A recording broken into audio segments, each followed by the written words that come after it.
Já, nú ætlum við að tala fjölmiðla og tilefnið náttúrulega að það dó blað á föstudaginn var Fréttablaðið og hingað eru komnir blaðamenn, það ekki? Maður ekki einu sinni blaðamenn alltaf blaðamaður, Steinunn Stefánsdóttir. Jú, ég myndi segja það. Já, Sigríður Dögg Auðunsdóttir er nú meirinn blaðamaður, hún er formaður blaðamannaflokksins og þú er náttúrulega blaðamaður, Sigmundur Ernir Rúnarsson. Einmitt, og ef maður væri ennþá í símaskránni þá myndi maður helst vilja skrásetja sig sem blaðamann. Já. Pallirna. Já. Ef ég fæ eitthvað að ráði hvað ég kalla þá verða það blaðamaður. Já. Og ég trúi þessu einu sinni blaðamaður alltaf blaðamaður. Já, já. Það var ástin í mínu lífi, já. Þetta starf. Já. Þannig með það. Já. Og út af því að þá þegar fréttin kom, að þá vissi maður ekki eins og oft þegar maður heyrir eitthvað fréttir, maður veit ekki alveg hvað þetta merkir og maður bíður svona smá stund til þess að sjá hvað gerist, hvernig tilhugsunin venst. Já. Og þetta er eina af þeim fréttum sem hefur vanist mjög illa. Mér finnst þetta að verða merkilegri tímamót eftir því sem frá líður. Já. Þú vannst það út? Ég var í stjórna 27 árin og auðvitað náttúrulega er það alltaf sorglegt þegar ritstýrðum faglega þróttmiklum fjölmiðlum fækkar á Íslandi og ég er mjög hugsi það hvort að þetta þýði að blaðamennska minnki í landinu. Ég hef mestar ágjörð því að faglega blaðamennska minnki. Það er ekki víst allt þetta fólk sem að misti vinnuna að fá vinnu við blaðamennsku. Langur við og frá og ég miklar ágjörð því og samúð mín er öll hjá þeim. En við verðum sem hér sitjum að hugsa okkar gang vegna þess að fjölmiðlun, sterk fjölmiðlun, hvort heldur hjá ríkissjónvarpinu, ríkisútvarpinu eða einkareknum fjölmiðlum, hún þarf að vera þróttmikil og sterk vegna þess að þetta er svo mikið afl og mikilvægt afl í samfélaginu. Þetta er stundum kallað fjórða valdi og það er rétt. Og við þurfum að sýna stofnunum ríkisins, atvinnulífinu, Alþingi, aðhald, eðlilegt og gagnrýni aðhald og eftir sem ritstýrum fjölmiðlum fækkar og umræðan fer meira fram í óritstýrum fjölmiðlum, það sem allt er látið flakka, þá minnkar fjölmiðlum landinu og mér finnst það algjörlega af því slæma sem hugsanlega kemur út úr.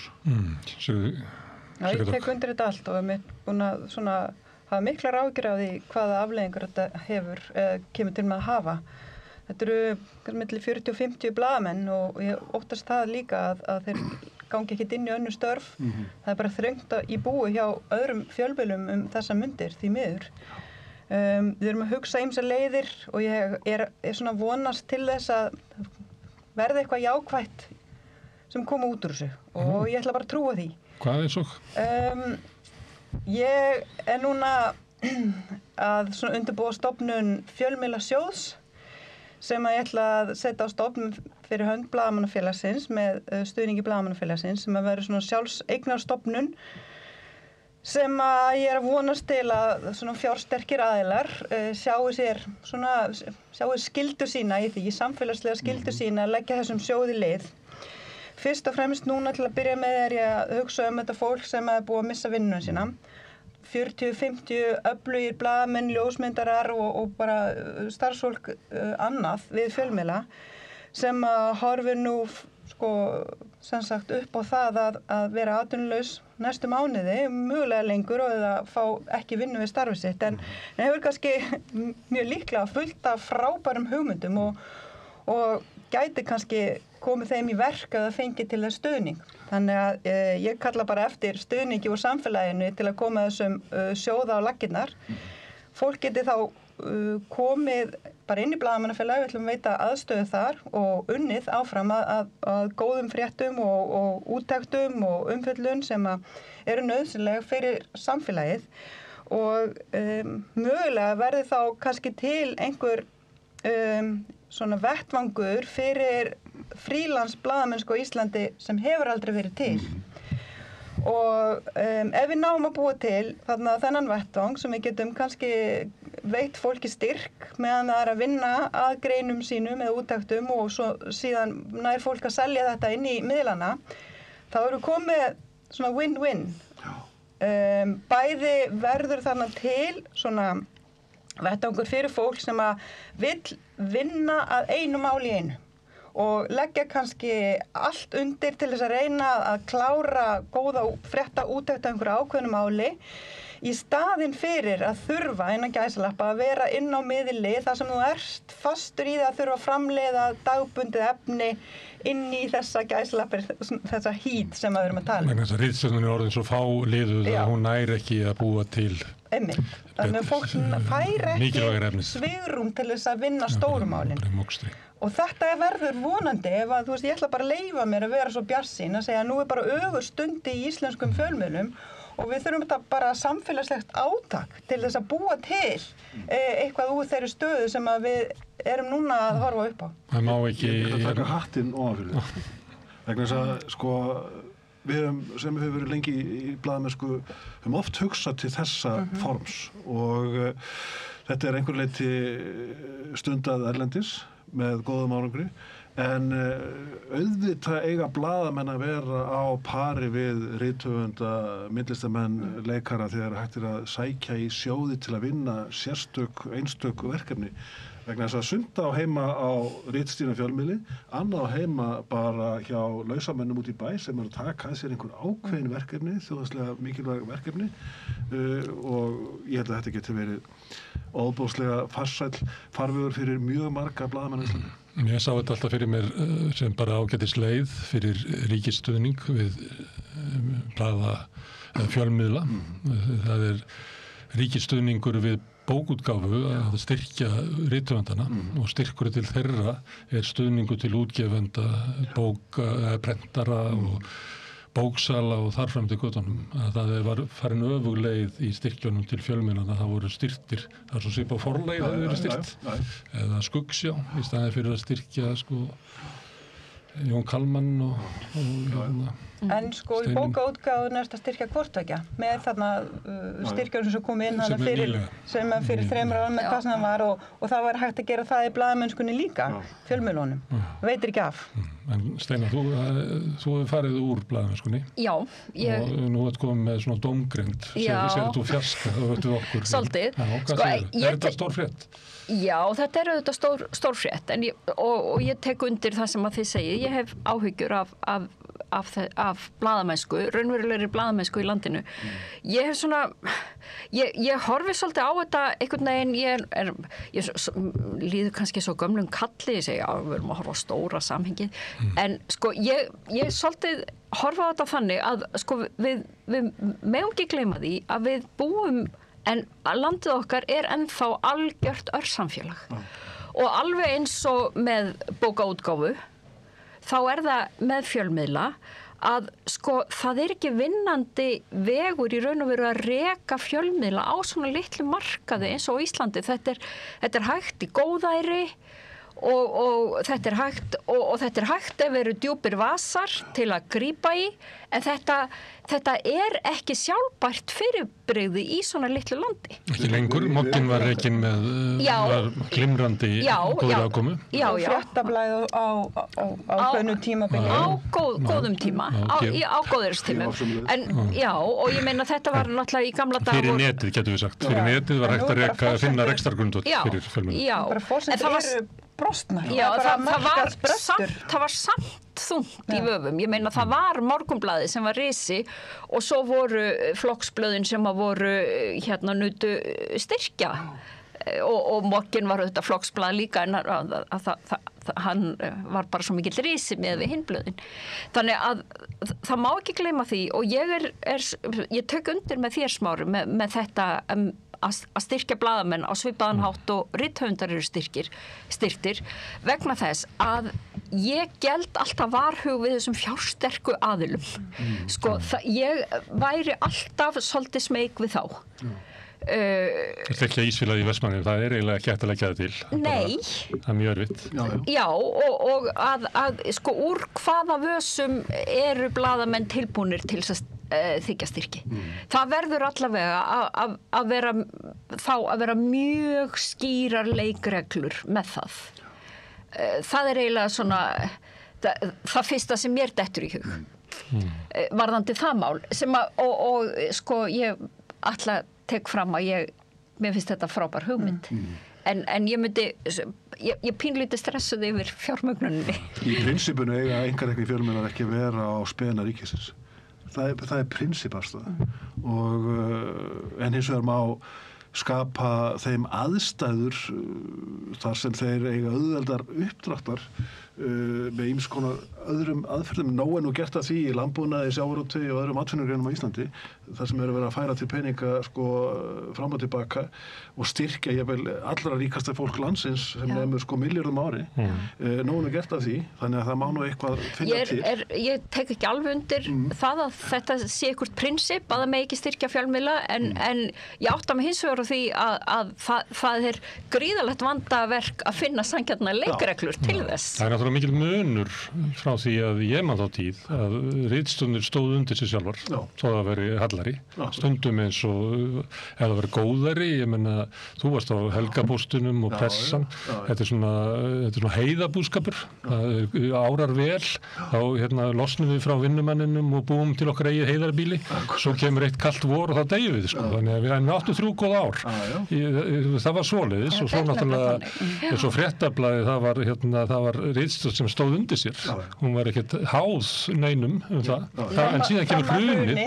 Svo kemur hrunið og þá er allt í einu ritstjórnin orðnir beiningakarlar af öllum. Og það er náttúrulega afleitt ástand. Og það eru margir góðaris kaplar í þessari sögu. Ég get nefnt til dæmis árið maður svo D.V.A.F. þegar að D.V.A.F. sópaði sér penningum. Stöð 2 kom náttúrulega með gassaskap inn á markaðinn, fór kannski ekki alveg nógu vel með peninga til að byrja með, en svo bara á 10. áratugnum vegnaði félaginu afskaplega vel og grætti á táa fingri. Gat gert alls konar hluti. Gat gert alls konar hluti og þar á meðal mjög fíflalega. Og þjóðin var í liði með þessum miðli. Það þráði eitthvað annað heldur en gamla svarthvíta ríkissjónvarpið og Stöð 2 náttúrulega breytti rosalega miklu í sjónvarpssögu landsmanna. Þarna var eitt góðæristíminn, þannig að þetta er ekki bara verið djöfull og andskoti. Nei, alls ekki og ég meina þegar ég vann á Fréttablaðinu sem var auglýsingadrifin miðill að þá var blaðið þeirri stöðu að það var svo sterkt að ritstjórnin var ekki háð auglýsendunum af því að auglýsendurnir voru háðir blaðinu. Það er bara sögurkvöldaregla að auðvitað er það þannig að það eru svona 3-4% öllum auglýsendum í fílu við okkur á hverju stundu. En það er bara mismandi fólk, þannig þetta var bara afstæðan. Og Fréttablaðið á þeim tíma var nóg sterkt til þess að geta tekið þá afstöðu. En svo eru minni miðlar sem eru miklu viðkvæmari og eru þá ekki í þessu töffaralega sambandi við auglýsendur sína. Þannig að þetta er alltaf svo mikið í þessu örsamfélagi, þá er þetta alltaf svo mikið línudans. Og þetta gerist samt á mjög skömmu tíma vegna þess að þegar Hringbraut og Fréttablaðið sameinast á torgi 2020 eitthvað alveg enn þann dag þá var það þannig að Fréttablaðið bara tók á móti auglýsingum. Það þurfti ekki að hafa fyrir því að selja þær. Það bara tók á móti auglýsingum. Þannig að þetta hefur gerst mjög skömmum tíma og faraldurinn hefur gert það verkum að almennt segja miðlar, markaðsstofur miðlana, að auglýsingaframboð hafi dreifst saman svona 20 til alltaf 30%. Og farið hálfurleiti til útlanda. Hálfurleiti til útlanda. Ég meina það eru 10 milljarðar sem rennir til útlanda án þess að nokkur skattur skýrir sér tilbaka. Og örugglega meira núna. Og meira núna. Og fremstir í flokki fara ríkisstofnanir í að auglýsa á þessum miðlum sem skila engu tilbaka í samfélagið. En núna er svolítið að því að Fréttablaðið deyr og það var blöðdáið áður og bara blessu sem minni hver á alltaf. En núna það er bara svo fáir eftir á bekkjarmyndinni. Það er RÚV, það er Mogginn, það er Viðskiptablaðið, Heimildin, Stöð 2 fréttastofan sem er núna lokuð og hefur öðruvísi stöðum var en Bylgjan er þarna. Þetta er rosalega þannig að það er spurningum að því að heilbrigt fjölmiðlaumhverfi þarf að hafa margar mismunandi raddir og það er ekki nóg að hver fjölmiðl hafi mismunandi raddir í sí. Heldur þarf vera margir fjölmiðla með bara ólíkt attitút og sjónarhorn og tilfinningu fyrir hvað er svona eðlilega sjónarhornið. Þannig er heilbrigt fjölmiðlaumhverfi. Við erum bara við erum ekki með það Það er það sem stóra breytingin er líka eftir að samfélagsmiðlarnir komu, hvernig sem þeir nú komu svona 10 árum eða svo, þá er krafan hjá unga fólkun í dag að fá allt ókeypis. og þú selur ekki lengur fréttir. Almenna krafan svo að fá bara fréttir sko á mínútufresti ókeypis í símann sinn og lesa þær. Og stóra breytan líka svo, og ég óttast hana kannski hvað mest, að samfélagsmiðlarnir verða alltaf sterkari og sterkari með óritstýrða fjölmiðlun, ef svo má segja, þar sem allt látið flakka, bæði haturs áráður, upplýsinga óreiða, bara beinlínis lygi, og svo ofan í kaupi bætist við mannvonska og stórkallalegar yfirlýsingur mann og annan sem standa svo framvegis bara á þessum miðlum til eilíðanóns og þær fyrirfinnast líka á ritstýrðum miðlum. Það er svona torgið þar sem allt bara gasbrað. Já, og ég held við stöndum uppi sko með þetta óritstýrða samfélag sko í verra ásökunkomlega heldur en áður fyrir vegna það sko við þekkjum það hafandi verið á fjölmiðlum í áratugi hversu mörgu hefur maður ekki afneitað að birta. Sko öllum óþverranum, lyginni, óhróðrinum, aðsenda greinar sem eru fullar af kvenhatrið og svo framvegis, skilji sko... Menn að planta ykkur með annarlegum sjónarhornum og alls konar vilja. Þetta flýtur núna allt upp á yfirborðið, án þess að nokkuð getur stöðvað. Og þetta mun hafa áhrif á, sko, að því við erum nú með forma blaðamennsku, þetta hlýtur að hafa áhrif sko á eðli blaðamennskunar. Sko þetta þegar farið að hafa áhrif á eðli dómstóla. Dómstólar eru farin að taka sko tillit til sko orðalagsin sem notað út hjá meðal almennings. Það leyfist í dag. Það gerði ekki áður. Sko þetta er svakalega áskorun fyrir blaðamannastéttina.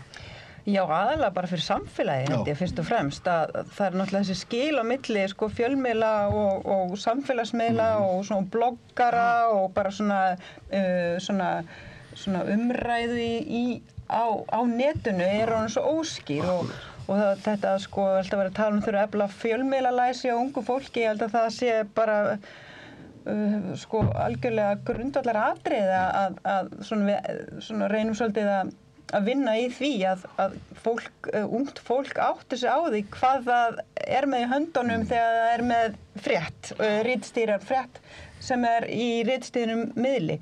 Að því ég efast að, þú veist, ungt fólk í dag og jafnvel sko miðaldra fólk og eldra líka átti sig í rauninni á muninu. Af hverju, ég meina, meira segja held að var ekki Brynja Níelsson sem sagði við erum nú öll fjölmiðlar, við erum öll komið með síma, skilur, sem sýnir bara vanþekkinguna á þeirri vinnu sem að fer og vanmatið á því starfi sem að fer fram inn á ritstjórnum. Og mér finnst bara svo sorglegt og sláandi að heyra kjörinn fulltrúa tala með þessum hætti að því ef að kjörnir fulltrúar veit ekki hvað gerist inn á ritstjórnum og hvers eðlis fréttir og blaðamennska er, hvað þá aðrir. Þannig að þetta er eitthvað sem að bara samfélagið allt þarf að taka sig höndum saman og vinna í saman að svona auka sko þekkingu og umræðum. Þetta er bara eins og segja að við erum öll hjúkrunarfræðingar vegna sem við getum öll sett á plástur. Herðu, Sigurdór, þú sagðir að það var eins og væri öfl í íslensku samfélagi sem að vildu hafa hér veika fjölmiðla. Ég er bara farin að trúa því að það sé mögulega ástæðan fyrir því að það er ekki neitt gert til styrktar og eflingar íslenskum fjölmiðlum og þá erum við að tala einkarekna miðla fyrst og fremst.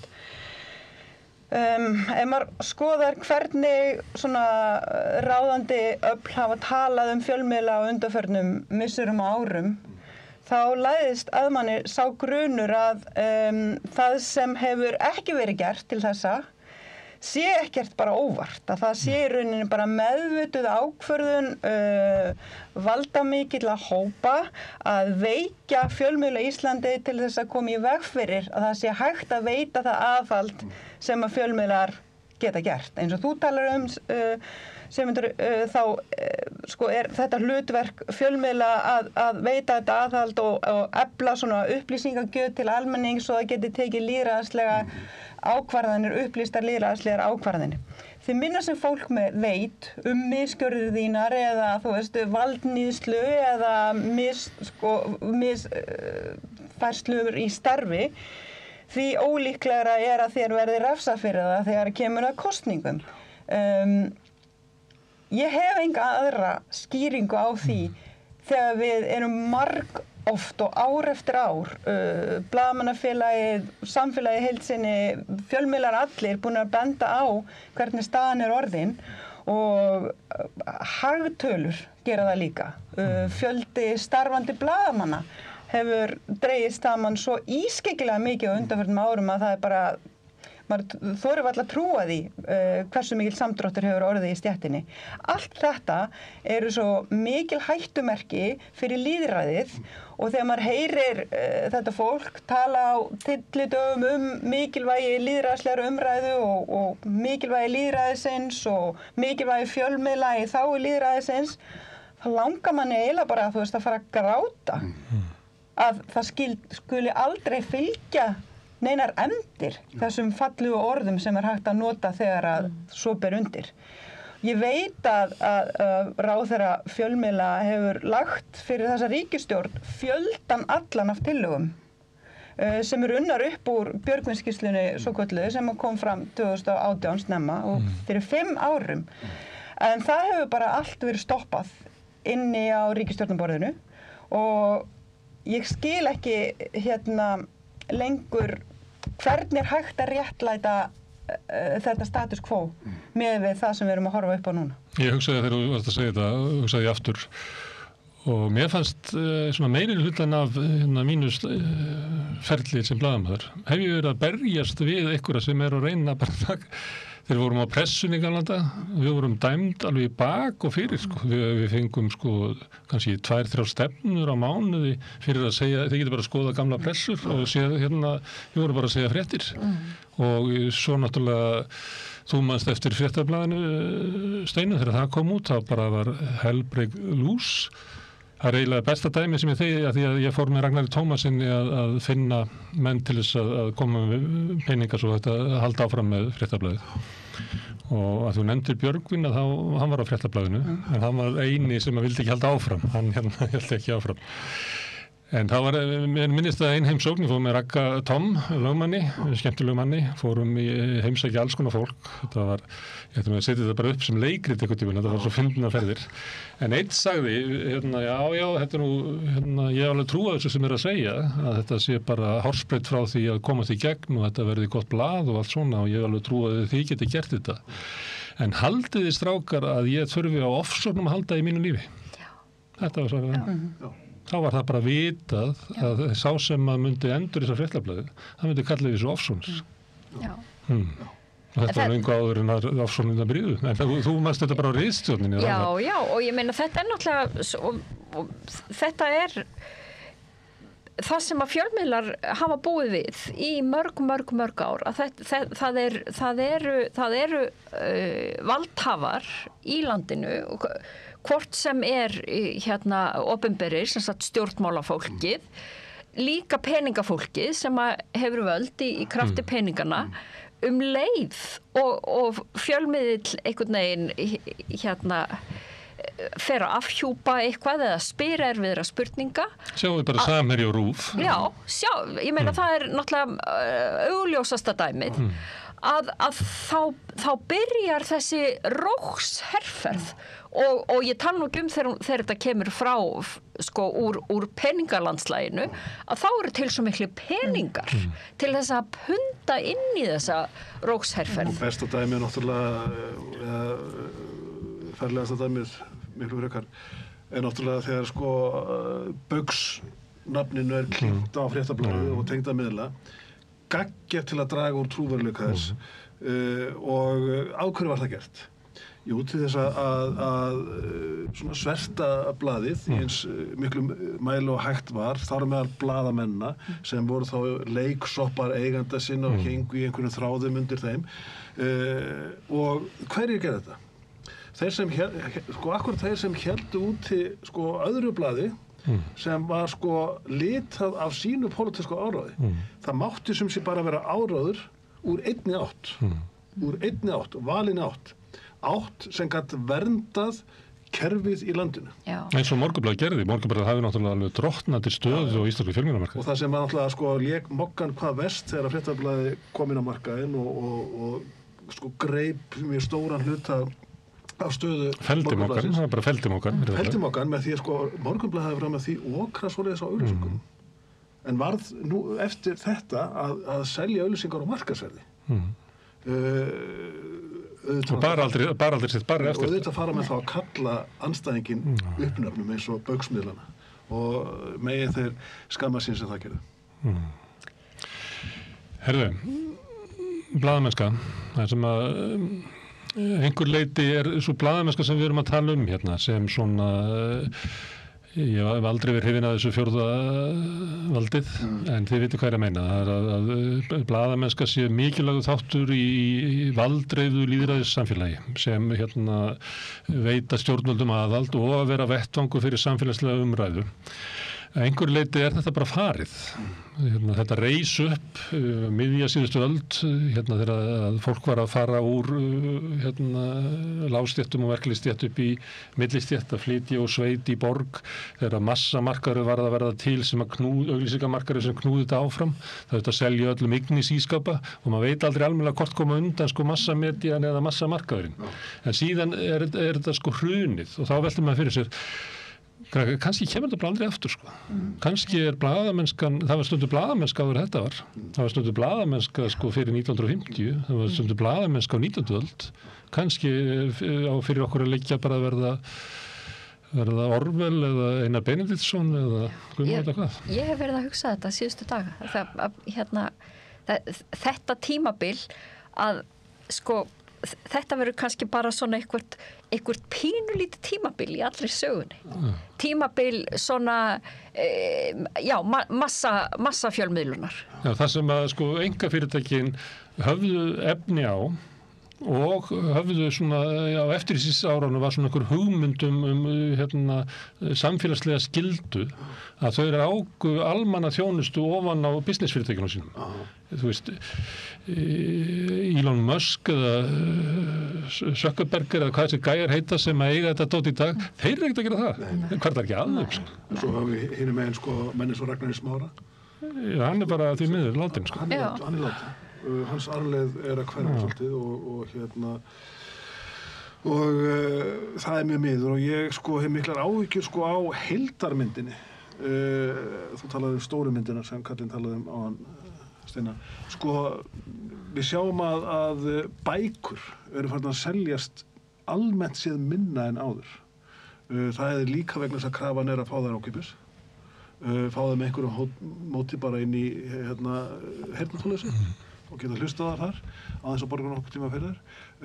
Ég er búin að vera að gefa út bækur í 40 ár og ég tek bara eftir því að sko það selst alltaf minna og minna þó að sko bókin sé sko jafn góð og áður. Og fari ég að fylgja jaft víðar. Já. Og víðar. Einmitt, en sko og við sjáum leikhúsi núna eru lösku eftir faraldurinn, 20% minni aðsókn að leikhúsum almennt séð.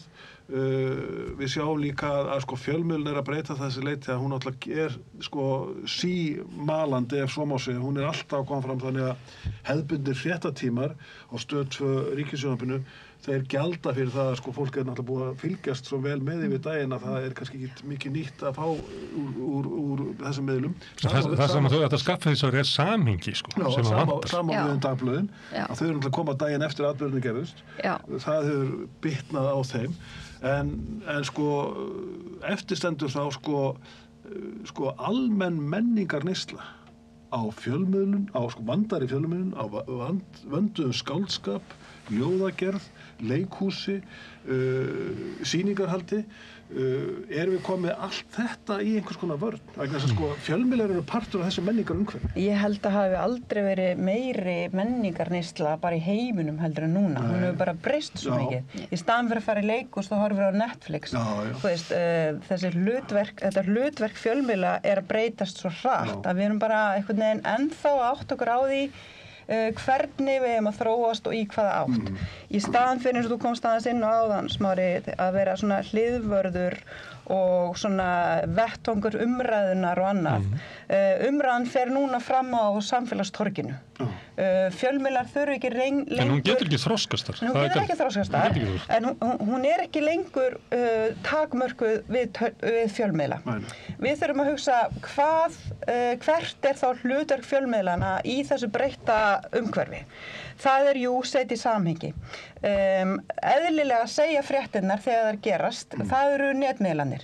Það verður svona hlutverk þeirra áfram hlutverk útvarpsins og þessar lifandi miðla sem eru svona in real time. Kvöldfréttir eins og Stöð 2 og sjónvarpið og annað og dagblöðin næsta dag. Þau þurfa að setja í samhengi, þau þurfa að túlka og þau þurfa að skýra. Þetta það sem hefur svolítið vantað. Við þurfum líka þá kannski að átta okkur að því að þó svo að samfélagsumræðan sé komin inn á netið í lokuðum hópum, þá hún einmitt svo óþroskuð og einsleit þar.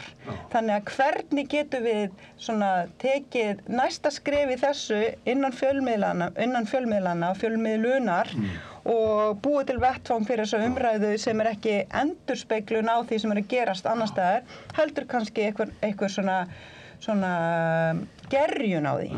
Þannig að Þá þarftu ritstjórn sem bara lítur á sem eitthvað svona hlutverk að setja hlut í samhengi. Það ekki nóg að fara bara að endurspegla samfélagið. Ég held að það fréttaskýringar, úttektir, rannsóknarblaðamennska, þetta það sem fólk kannski tilbúið til að borga fyrir og við erum sem betur fer að sjá í svona rannsóknum sem hafa verið gerðar víð heim að undanfærin missari og undanfærin ári fólk svona í auknum mæli átta sig á því að fréttir, góðar fréttir, gott fréttaefni, góð blaðamennska ekki ókeypis og á ekki vera ókeypis. Og bara þá borgir fyrir hana með auglýsingum þá að borga fyrir hana. En þú þá líka að vera með efni sem fólk tilbúið til að borga fyrir, sem ekki efni sem daglega efni sem dettur inn á miðlana heldur eitthvað meira. En þá erum við aftur komin með þennan fámennisvanda vegna þess að ef þú ert í milljóna þjóðfélagi og það skrifuð frétt á tungumáli sem að milljónir lesa og þá áskriftarmarkaðurinn 100-falt stærri heldur en í okkar litla samfélagi. Þetta bara hrikalega snúin staða. Ég hef verið að tala um þennan markaðsbrest sem ég held að við ætlum að fara að tala um það. Það voru orðið bara markaðsbrestur í rekstrarumhverfi fjölmiðla með tilkomu samfélagsmiðlana þegar önnur hver króna að fara úr landi. 10-12 milljarðar á ári sem vantar inn í kerfið núna. Við erum með 350.000 manna tungumál. Við viljum fjölmiðla sem að tala á þessu tungumál, ekki bara tungumálsins vegna, líka tungumálsins vegna, heldur vegna þess að miðlar út í heimi hefðu engan áhuga að spyrja ráðamenn á Íslandi einhverja krefjandi spurninga málefnum sem að varðar okkur. Það engin annar að fara að veita þetta aðhald heldur en við. Öllum sama. Þannig að ef við viljum vera með fjölmiðlar sem að veita þetta aðhald, sem ég sannfærð að þegar fólk spyr sig hvort að vilja í raun og veru, þá segir það já, þá þurfum við bara að borga fyrir það. Þurfum að borga fyrir það með dýrari áskriftum, þurfum að borga með einhverjum framlögum, þurfum að borga með gegnum ríkissjóð. Þá það bara hinn ríku munu fá sinn fjölmiðil, hinn ekki. En ég að tala bara með styrkjum, með skattaafsláttum og í gegnum ríkissjóð, vegna þess að samfélagi þarf bara að taka þá ákvörðun að við viljum styrkja þetta umhverfi.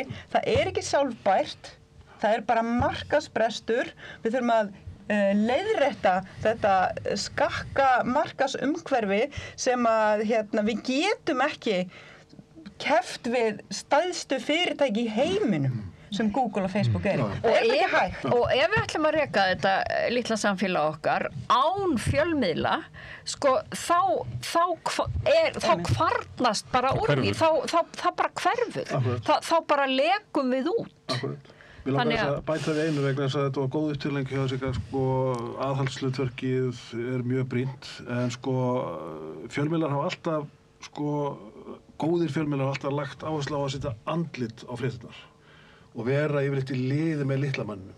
vera í liði með almenningi, hvort sem það eru neytendamál eða sko almenn bara húsnæðismál eða efnaðismál og þetta einn erfiðasti parturinn af fjölmiðlum. Þú ert á ritstjórnarfundi á morgnana og það eru endalausar skýrslur sem eru að koma frá einhverju sérfræðingum, það ekkert mál að taka þær. Fyrirverandi blaðamönnum sem eru upplýsingafulltrúar. Þessi sérfræðingar guppa einhverju út úr sér einhverju tölfræði fram og tilbaka. En erfiðast að segja við blaðamanninn, fyndu konuna sem fær ekki leikskóla. Fyndu mannin sem var að kaupa þessi hús fyrir ári og að borga núna 100.000 krónur meira á mánuði. Fyndu Margréti sem er inn á hjúkrunarheimili og fær ekki heimili við sitt hæfi, fylgdi henni eftir og sjáðu svo þegar hún fær lyklana að sko heimili hjá Brynju húsjóði. Það eru þessar sögur í landinu sem svo mikilvægt að sko ritstýrði fjölmennar, hvort heldur sjónvarp, útvarp eða dagblöð, vinni að sko á hverjum einasta degi, setji andlit á fréttirnar og hjálpi fólki. Takk ég eftir sko hvernig fjölmiðlum var tekið þegar flóttamanninum í hjólastóli var fleygt úr landi. Sú saga var sögð frá A til Ö sem endaði með því að hann komið aftur til landsins. En það átt að stoppa fjölmiðla. Það sko, þetta nú einn frægasta gaslýsing seinni ára. Þegar sko fjölmiðlar eru bara hindrað við sín störf. Og þetta að gerast á Íslandi, sko 2022. Hugsa ykkur. En sko, þetta svo mikilvægt atriði að setja öll þessi andlit á fréttirnar. En meðan fjölmiðlarnir eru svona rosalega vannfjármagnaðir, þá hafa þeir ekkert kapasitet til að gera þetta vegna þess að þetta svo miklu tímafrekara. Það bara, blaðamaðurinn getur skrifað sko 5 fréttir upp úr skýrslum meðan hann gerir eina svona frétt. Þannig að og fyllt jafnmarga, sko fyllt 5-falt fleiri dálksentimetra. Gamla safnaði maður saman skýrslum yfir vikuna til að nota þær helgavættir. Og gott ef maður hafði góðan blaðamann eins og til Heiðu og Tímanum sem gæti búið til frábæra fréttir úr þurrustu töflum. En maður sagði stundum, þegar ég byrjaði í blaðamennsku þá voru kannski 300 blaðamenn. Og einn upplýsingafulltrúi, og hann heit Jón Hákon Magnússon. Núna eru líklega eftir kannski svona 180 blaðamenn, en líklega 900 upplýsingafulltrúar. Þannig að í þá daga þá gat maður setja sig bara svo fljót, þá gat maður labba niður á fljótinu og sótt og setti í blaðið, sko. En nú er ekki hægt að nota þetta fljót, því það eru 900 upplýsingafulltrúar upstream sem er múin að dæla eiturefnum í þetta fljót, sko. Sem núna heita samskiptastjórar. Samskiptastjórar, hvað er heita? Grátlegast að við þetta er að sko maður situr sem ritstjóri eða vaktstjóri eða fréttastjóri eða hvað sem þetta heitir við tölvuna og það fyrir drjúgur tími dagsins í að eyða þessum aðsendu upplýsingum sko frá upplýsingafulltrúum vegna sem maður hefur ekkert við að gera. Og þetta eru gamlir kollegar sem eru að skrifa þetta. Þetta eru blaðamenn sem við vorum á stóra myndin sem að miðaldra kalla nota fyrir að fela það, veit ekki hvað að segja. Ef við vorum á stóra myndina, þá í menginu eru náttúrulega upplýsingafulltrúanir og blaðamennir. Og þetta er hópurinn sem er að móta samfélagsmyndina sem að fjölmiðlar og fjölmiðlaumhverfið í stóru samhengi með öllum samskiptamílunum og öllu því dæmi er að halda fólki og það er hlutföllin algjörlega miklu eitraðra umhverfi og talandi um upplýsingaóreiðu það er þessi einhver gæi sem hringir út á þessu sögu upplýsingaóreiðin er bara sko upplýsingafulltrúarnir hjá ráðherránum í stórfyrirtækjunum þetta er upplýsingaóreiður sko upplýsingafulltrúar eru alls konar það er fullt af frábærum upplýsingafulltrúum sem að fyrirrandi kollegum okkar, margir sem að átta sig á hlutverkir sínu að hlutverk þeirra er að greiða aðgang almennings að upplýsingum sem betur fer eru margir þannig og þeir geta verið mjög gagnlegir fyrir blaðamenn en þegar að hlutfall eru svona skakt og svona launin líka en Sigríður, stór hluti af þeim vinna hjá einkafyrirtækjum þar sem er markmið í rekstrafyrirtæki sem skila hlutunum sem mestum arðri þar með vinna þeirra svo erum við líka með menn sem að vinna hjá opinberum stofnunum og við þekkjum það alveg að hlutverk upplýsingafulltrúan er að láta forstjóran eða ráðherrann líta vel út ekki að færa almenningi réttar upplýsingar Nei, ég segja það eru til góður upplýsingafulltrúar sem að fatta út af hverju starfið sem að eru að vinna hjá hinu opinbera sem vita út af hvað það gengur og skilja hlutverk sitt og eru ekki í því að fegra eða bæta. En hinir eru fleiri, sannarlega. Og þegar, eins og ég segi, þegar hlutfallið orðið svona skakt, þá á fólki fullt í fangi bara með því að komast í gegnum póstanir sem eru að komast. En ef að ríki hefur ráða og fyrirtæki hefur ráða á að halda úti svona mörgum upplýsingafulltrúum, af hverju geta ekki veitt þá meiri fjármunum í fjölmiðla? Það verður búið til 2 rúfi viðbót. Ef þú tækir bara alltaf upplýsingafulltrúan í ráðuneytunum og öllu þessu dóti, þá getur búið til 2 ritstjórnir Ríkisútvarpsins í viðbót. Þetta nú bara góð fréttahugmynd, sko. Hvað ætli ríki verji miklu fjármunum í upplýsingafulltrúa? Ríki og sveitarfélög. Ég benti ekkert að Guðlaugur Þór, þegar hann var utanríkisráðherra, þá var hann með svona litla ritstjórn sem var á stærð við Kjarnan á því tíma, bara til þess að bera út fréttir það að hann hafi skrifað einhvern samning, að einhver hafi vitnað til einhver sem hann sagði út í heimi og þetta er svona mikil sóun á 5 blaðamönnum að eiga bara að segja fréttir af því að Guðlaugur Þór Þórðarson sé góður ráðherra. Það í staðan fyrir að vera að leita fólkinu sem þú ert að tala um.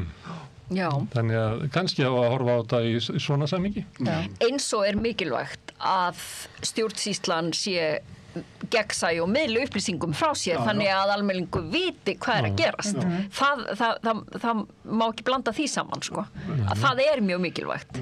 En ég er svo gamlir hérna að við hringdum bara í ráðherrann eða forstjórann.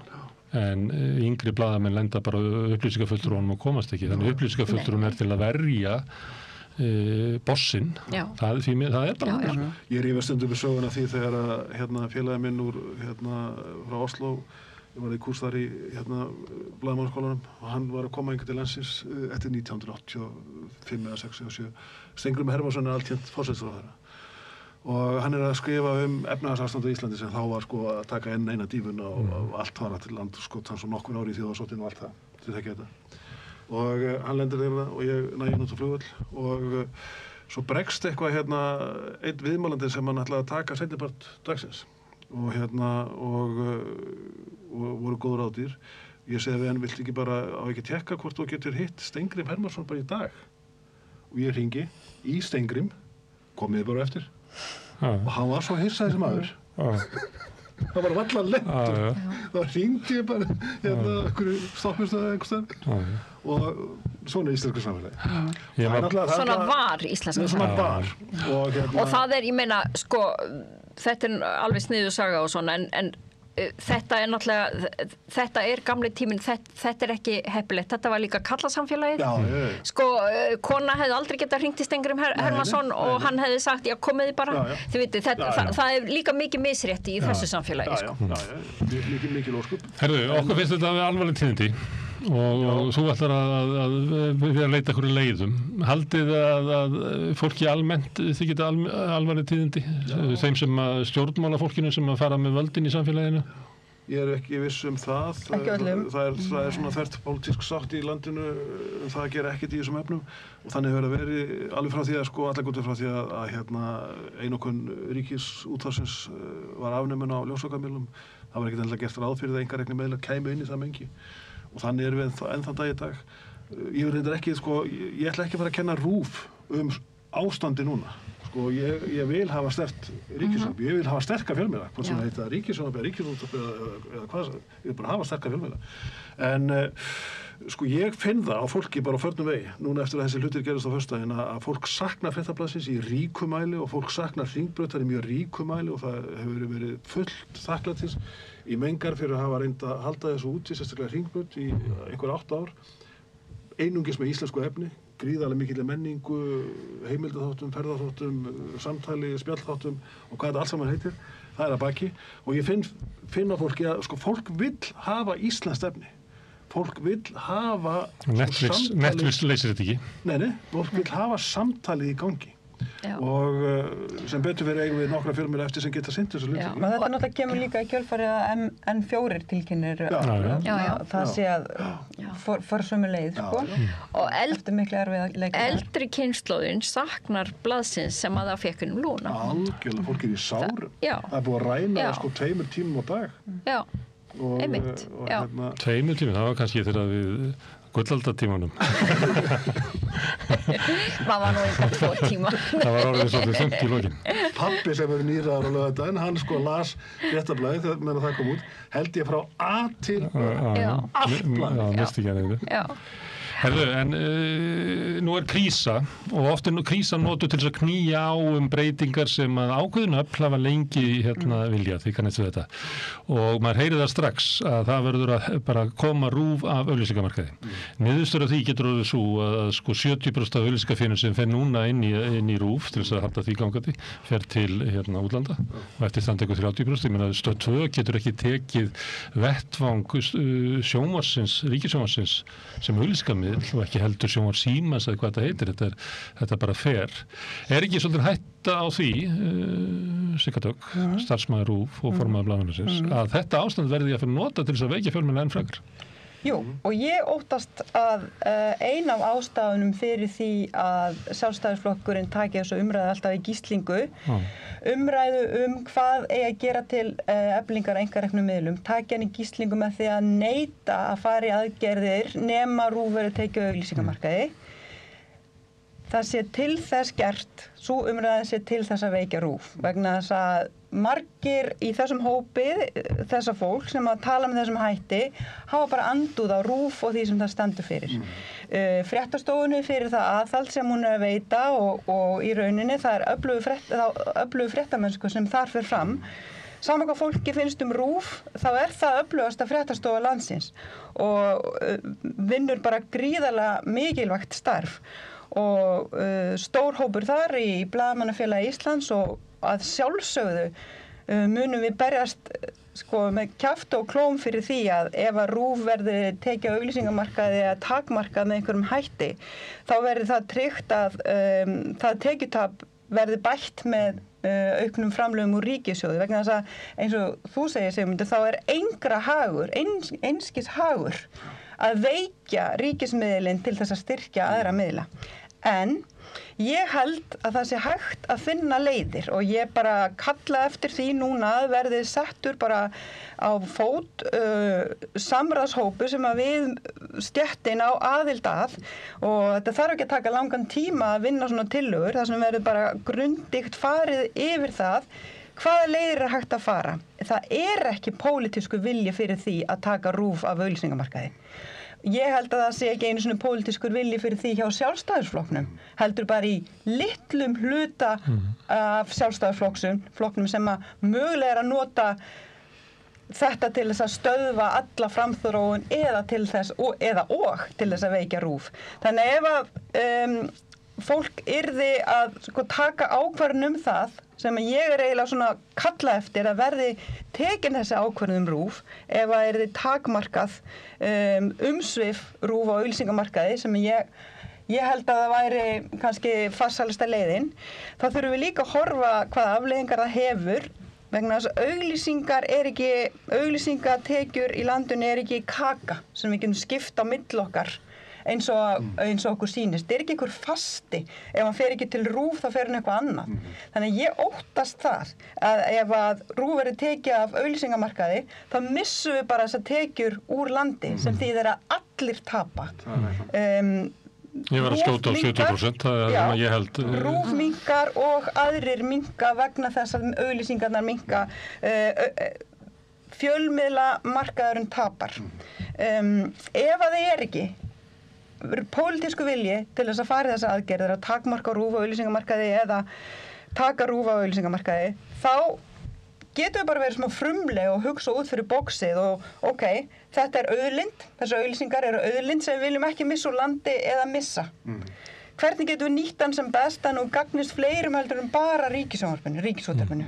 Er hægt að setja einhverja reglur það að það er auglýsingar sem að seljast á ríkisútvarpi, það er deilist á milli RÚV og annara. Það er sjóðið þinn til dæmis? Sjóðið minn til dæmis. Er þetta ekki bara auðlind sem við eigum öll, sem við getum miðlað í gegnum ríkissjónvarpið sem við eigum öll og í staðin fyrir að ríkissjónvarpið hagnist eitt, það hagnist við öll. Þannig að ég er bara sannfærð það, ef það er raunverulegur vilji til þess að leysa þetta, þá finnum við leiðir. Það má bara ekki vera svart og hvítt og það má ekki misnota neyðina og og aðstöðuna með þessum hætti að reyna að klekja á hvoru tveggja í einu, einkareknu miðlunum og RÚV. Sko og það má ekki stinga höfðin í sandinn og gera ekki neitt í stöðunni. Ég held að sko, það má skoða ýmislegt og þú talar í lausnum, Sigardögg, sko, sem af hinu góða. Sko, ég held að mér alveg skoða fyrirferð RÚV á markaði. Ég hef talað fyrir því, bæði leiður Fréttablaðsins og víðar, að það ekkert endilega sjálfgefið að taka RÚV á auglýsingamarkaði vegna þess að auglýsingar eru líka upplýsingar. Og þetta sterkur mið sem þarf og sko, fyrirtæki og félagasamtök og aðrir þurfa að geta auglýst í sterkum miðlum og náð athygli almennings. Hins vegar má fara þessa leið sem þú ert að nefna í auglýsingatekjunum, dreifa þeim víðar, en það verður líka að skoða RÚV sko, á það að vera í öllu. Ég hef stundum sagt að sko, Þjóðleikhús á ekki vera líka í sirkus og reka pílusal og biljardsal við hliðina. Þjóðleikhús að einbeita sér að sko, menningu og listum. RÚV á að einbeita sér að sko, sterkri fréttastofu, fréttaskýringum, neytendamálum, leiknu sjónvarpsefni og þróttmiklu íslensku sjónvarpi sem einkaaðilar ráða síður við. Þar á RÚV að vera, en RÚV á ekkert endilega að vera með sko, puttan í öllum, það til dæmis ekkert endilega að reka VF eða Rás 2. Það má alveg hugsa hlutverk RÚV upp á ný, þannig að það sé ekki sko, á öllu sviðinu. Sko nú ertu komin í pólitíska umræði sem mér finnst vera algjörlega út fyrir okkar svona áherslusvið. Og þetta eitt sem gerist alltaf þegar við erum að tala um RÚV og einkareknu miðlana. Að við förum alltaf inn að tala um hlutverk RÚV. Já. Mér kemur ekkert við hvert hlutverk RÚV er. Mér kemur það við? Nei, sem formaður blaðamannafélagsins og sem svona velunnari íslenskra einkarekinna miðla. Það er bara umræða sem þarf að taka á pólitíska sviðinu. Ég get haft það í skoðun, en ég neita að blanda því saman við það neyðarástand og umræðum það neyðarástand sem nú ríkir. Ef við ætlum að fara að ræða hlutverk RÚV og hvernig á að skala RÚV upp eða niður, þá komst við ekki neitt.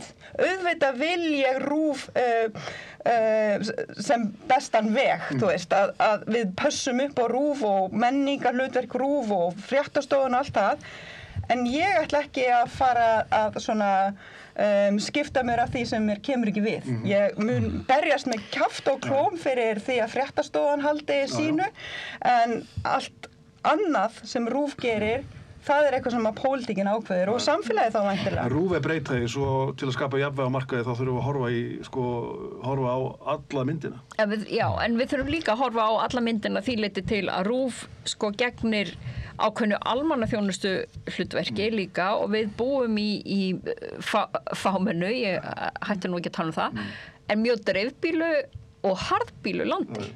Þar sem er bara mjög mikil þörf á einhverjum svona það þarf að vera einhver kjarnastaður sem miðlar líka upplýsingum á, ég meina það skapast bara miðað við mörg önnur lönd, það skapast bara dálítið oft hættu ástand á Íslandi út af veðri, út af náttúruvá og sko ef að við pjökkum of mikið í RÚV þannig að hópurinn sem notar RÚV verður of lítill að þá getur hann ekki gert þessu hlutverki. Þetta getur verið svona lýðræðislegt mál. Ég er svona jaðar blaðamaður og kom þaðan inn á Fréttablaðið sem er megin, sem er alltaf þetta er andrið.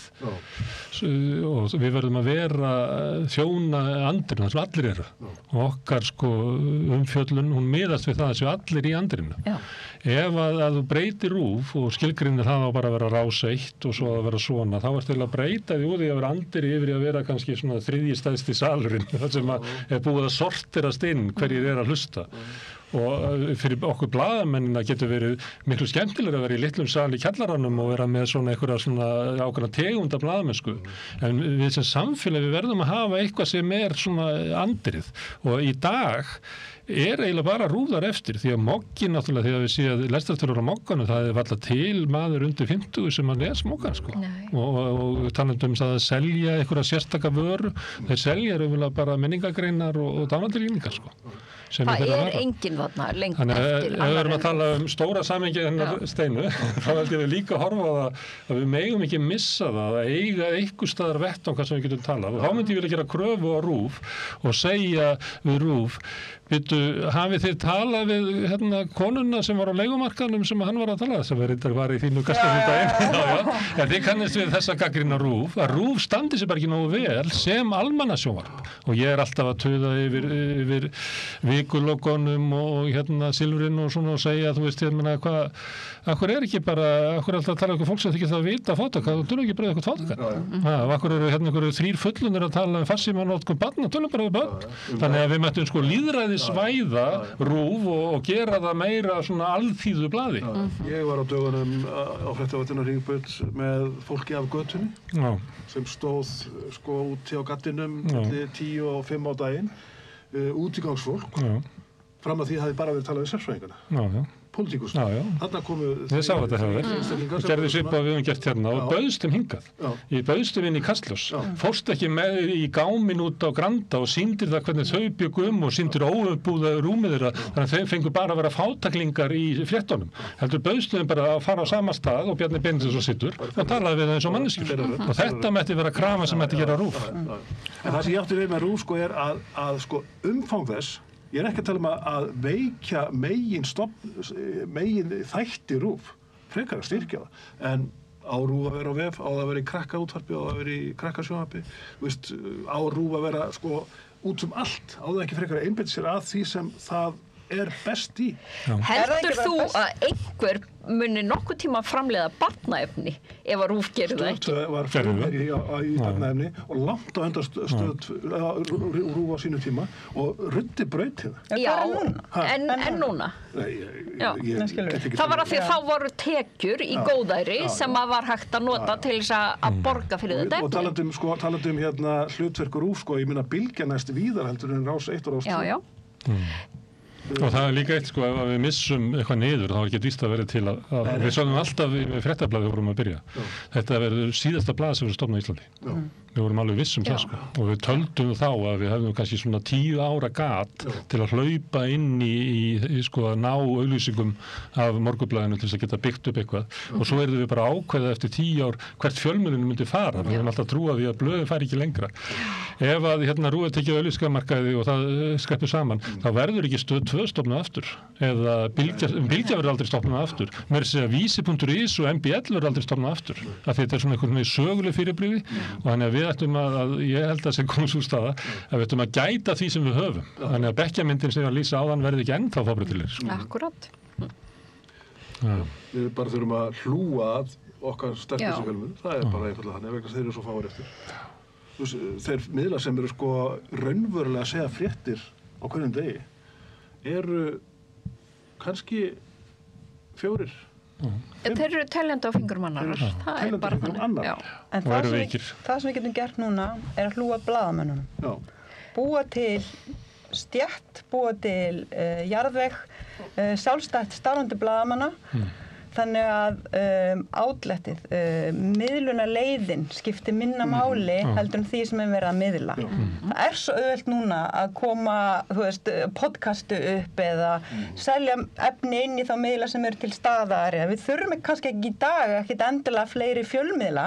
Það væri náttúrulega æskilegt að hafa dagblað. Við þurfum bara meiri blaðamennsku. Það verður svona... Við þurfum það fyrst og fremst. En ég tek svolítið undir það sem að Smári sagði áðan að það er líka gott að séu margskonar fjölmiðlar til það verður fátæklegt eða það er ekki þannig. RÚV getur aldrei staðið undir því að vera eina ritstjórnin hérna. Hún verður bara verða, við getum ekki bara haft big band, við verðum líka að hafa rock og blues og við verðum að hafa bara mismunandi tón, annars deyjum við bara sem menning. En getum gert það bara með litlum fjölmiðlum ef að svona það sem við erum að miðla er nógu sterkt, þá næri það í gegn. Ég legg líka áherslu á þennan fjölbreytileika, bæði fjölbreytileika á þingi að við séum með marga flokka, menn supu kveljur í fjölflokkur að vera að fara og það kemur 8 flokkar í staðinn, það er bara batna og með það verður fleiri.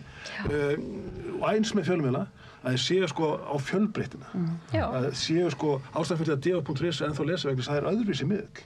Hann er öðruvísi, þú fara með inn á hann. Svo og öðruvísi, ég skil hann ekki. Já, það bara hannig. En svo annað í þessu, ef við ætlum að fara að búa til svona öfluga stétt sjálfstætt starfandi, þá eins og vorum að tala áðan, þá eru styrkirnir ekki til þeirra frá ríkinu, þeir eru bara til miðlana.